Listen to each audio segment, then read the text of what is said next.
एक वन प्रदेश में एक बहुत बड़ा तालाब था। हर प्रकार के जीवों के लिए उसमें भोजन सामग्री होने के कारण वहां नाना प्रकार के जीव, पक्षी, मछलियां, कछुए और केकड़े निवास करते थे। पास में ही बगुला रहता था, जिसे परिश्रम करना बिल्कुल अच्छा नहीं लगता था। उसकी आंखें भी कमजोर थीं। मछलियां पकड़ने के लिए तो मेहनत करनी पड़ती हैं, जो उसे खलती थी। इसीलिए आलस्य के मारे वह प्रायः भूखा ही रहता। एक टांग पर खड़ा यही सोचता रहता कि क्या उपाय किया जाए कि बिना हाथ पैर हिलाए रोज भोजन मिले। एक दिन उसे एक उपाय सूझा तो वह उसे आजमाने बैठ गया। बगुला तालाब के किनारे खड़ा हो गया और लगा आंखों से आंसू बहाने। एक केकड़े ने उसे आंसू बहाते देखा तो वह उसके निकट आया और पूछने लगा, मामा, क्या बात है? भोजन के लिए मछलियों का शिकार करने की बजाय खड़े आंसू बहा रहे हो।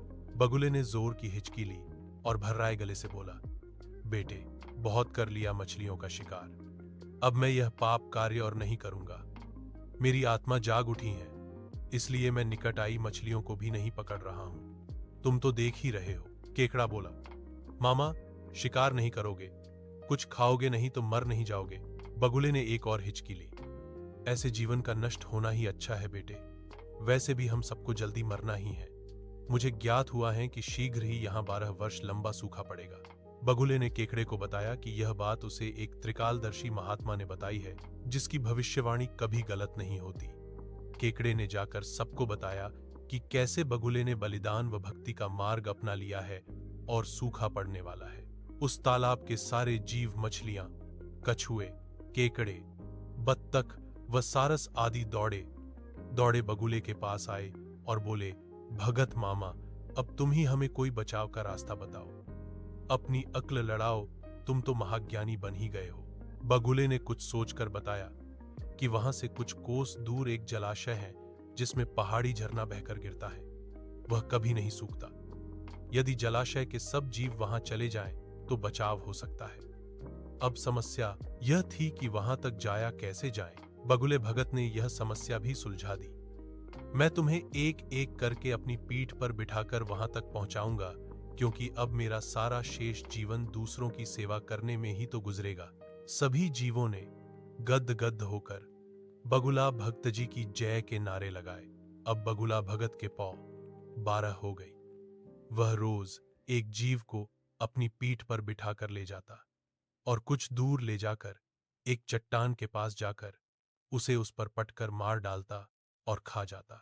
कभी मूड हुआ तो भक्तजी 2 फेरे भी लगाते और 2 जीवों को चट कर जाते। तालाब में जानवरों की संख्या घटने लगी। चट्टान के पास मरे जीवों की हड्डियों का ढेर बढ़ने लगा और भक्तजी की सेहत बनने लगी।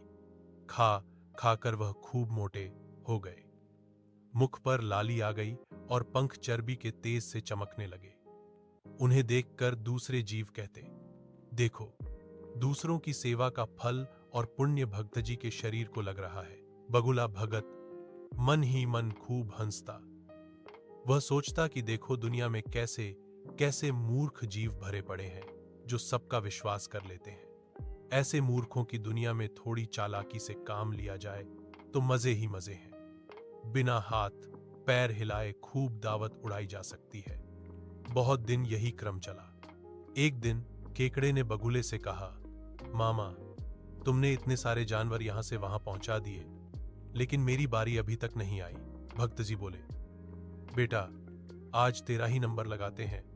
आजा मेरी पीठ पर बैठ जा। केकड़ा खुश होकर बगुले की पीठ पर बैठ गया। जब वह चट्टान के निकट पहुंचा तो वहां हड्डियों का पहाड़ देखकर केकड़े का माथा ठनका। वह हकलाया, यह हड्डियों का ढेर कैसा है? वह जलाशय कितनी दूर है मामा? बगुला भगत ठां ठां करके खूब हंसा और बोला, मूर्ख, वहां कोई जलाशय नहीं है।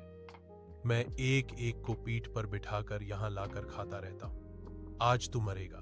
केकड़ा सारी बात समझ गया। वह सिहर उठा, परंतु उसने हिम्मत न हारी और तुरंत अपने पंजों को आगे बढ़ाकर उनसे दुष्ट बगुले की गर्दन दबा दी और तब तक दबाए रखी जब तक उसके प्राण पखेरु न उड़ गए। फिर केकड़ा बगुले भगत का कटा सिर लेकर तालाब पर लौटा और सारे जीवों को सच्चाई बता दी कि कैसे दुष्ट बगुला भगत उन्हें धोखा देता रहा। सीखा किसी की भी बातों पर आंखें मूंद कर विश्वास नहीं करना चाहिए। मुसीबत में धीरज व बुद्धिमानी से कार्य करना चाहिए।